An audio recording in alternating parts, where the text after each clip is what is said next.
Hello, guys. It's November the 12th, and we're ready for social studies. Have you noticed social studies has seemed a little bit easy this week after Monday?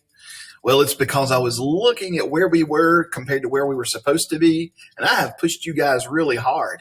We're about a week and a half, maybe even 2 weeks ahead of where we have to be for this time of the year, according to Hamlin County's pacing guide is what they call it, the pace they want us to go at. So you have worked really hard and got yourself a little bit ahead of where we have to be, which is good for you because that means we can slow down and maybe add some fun activities to some things that we have learned. And that's exactly what we've been doing this week. Monday we did do a lesson on the Lewis and Clark and Sacagawea and the Core of Discovery, and we've been learning about that. But then we slowed down a little bit Tuesday, didn't we, and read that book, Lewis and Clark and Me, A Dog's Tale. Hope you enjoyed that. Yesterday we took a break from the history we're learning and learned about something else. We learned about Veterans Day. Since yesterday was Veterans Day, I hope you enjoyed and got to sing along with those songs. And today we're going to go back and review this standard right here. This is what this is called. So I have a list of a bunch of these things that tell me what I'm supposed to teach you. And so we're going to review this one today about George Washington. Now, let's just take a look real quick. You like my poster I drew? How you like my drawing of George Washington? He looks a little fat in this because the screen stretched it out, but I'll show you a better one here. So it actually looks like this, and I just took a picture of this and put it on the screens. He's not so bad, is he? So you're going to be doing this today. You're going to create a George Washington poster, and you say, I can't draw him. Well, I have a video showing you how to draw George Washington, so I think you'll enjoy it today. But let's review some of the things that we've learned about him. Well, he was our first president, right? We could go back further than that and say he was a general during the Revolutionary War. That's what got him so popular. And then he became our first president. He knew their country didn't need a king, and they loved him so much. We read that he could have served president until he died just about, but he knew that wouldn't be right. That would be like having a king again. So he served as a president for 8 years, and then he stepped down, and the man who served as his vice president, John Adams, took over.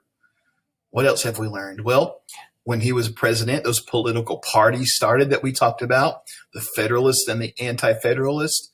He was a Federalist, but George Washington wanted a strong government. The Anti-Federalists wanted a weaker government. They thought the states should be more powerful. They were scared of a strong government. That would be like having a king. And remember, when George Washington became president, he created different people, different ways that he could be helped by other men. So he created what we call the cabinet. He created a 4-part cabinet. There was a part called the Foreign Policy, and he named that position the Secretary of State. And remember, he made Thomas Jefferson his Secretary of State. He had a cabinet position that took care of the country's money, the Treasury, and that position was called the Secretary of the Treasury. And he made Alexander Hamilton his Secretary of the Treasury.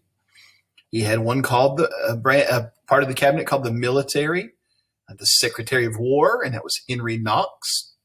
And then he had one with the law, and that's the Attorney General, the Secretary, the Attorney General, what it was called, and his name was Edmund Randolph.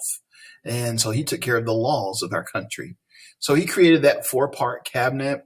There were those 2 parties. He was president for 8 years, the political parties, that is. So we've learned a whole lot about George Washington.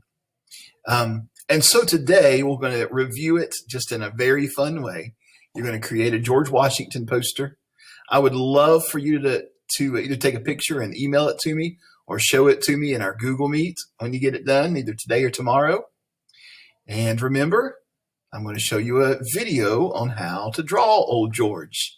So when you get to the last slide in today's social studies lesson, click play, and it's an instructional video about how to draw George Washington.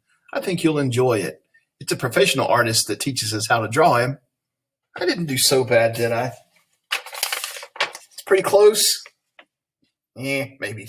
Anyway, this was drawn by a 5-year-old boy, though. So if he can do that, I know you can do it too. So I want you to have a good time today, reviewing the legacy of George Washington and getting a little art activity as well. Talk to you later.